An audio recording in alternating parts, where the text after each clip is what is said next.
penyebab terjadinya perubahan sosial budaya di masyarakat. Faktor yang mempengaruhi perubahan sosial ada dua, yaitu faktor internal dan eksternal.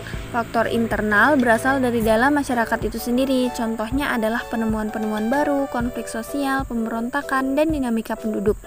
Sedangkan faktor eksternal berasal dari luar masyarakat itu. Contohnya adalah bencana alam, peperangan, dan pengaruh budaya lain.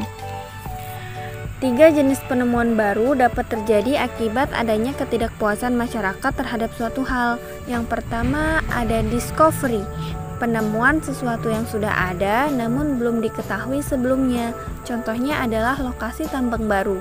Yang kedua invention, penemuan yang benar-benar baru dan diciptakan oleh manusia. Contohnya adalah telepon genggam. Yang ketiga innovation, pengembangan sesuatu yang sudah ada sebelumnya. Contohnya adalah smartphone. Faktor eksternal ada 3. Yang pertama adalah perubahan lingkungan alam. Perubahan lingkungan yang terjadi akibat bencana alam, banjir, gempa bumi, tsunami, puting beliung, dan sebagainya. Kondisi ini memaksa manusia untuk mengungsi dan berpindah tempat. Yang kedua ada peperangan. Peperangan yang dimenangkan oleh pihak lawan dapat menyebabkan terjadinya perubahan sosial di wilayah yang mengalami kekalahan. Yang ketiga, pengaruh budaya masyarakat lain.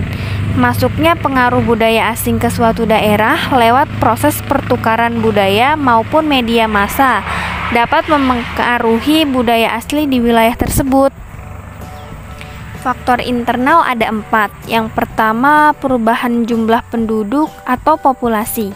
Bertambah atau berkurangnya penduduk dalam suatu wilayah menyebabkan terjadinya perubahan sosial baik di daerah tujuan maupun di daerah yang ditinggalkan. Yang kedua, adanya penemuan atau inovasi baru. Lahirnya penemuan dan inovasi baru sangat mempengaruhi perubahan yang terjadi di masyarakat. Contohnya adalah penemuan internet. Yang ketiga, konflik sosial. Konflik sosial di antara kelompok masyarakat dapat mendorong terjadinya suatu perubahan sosial.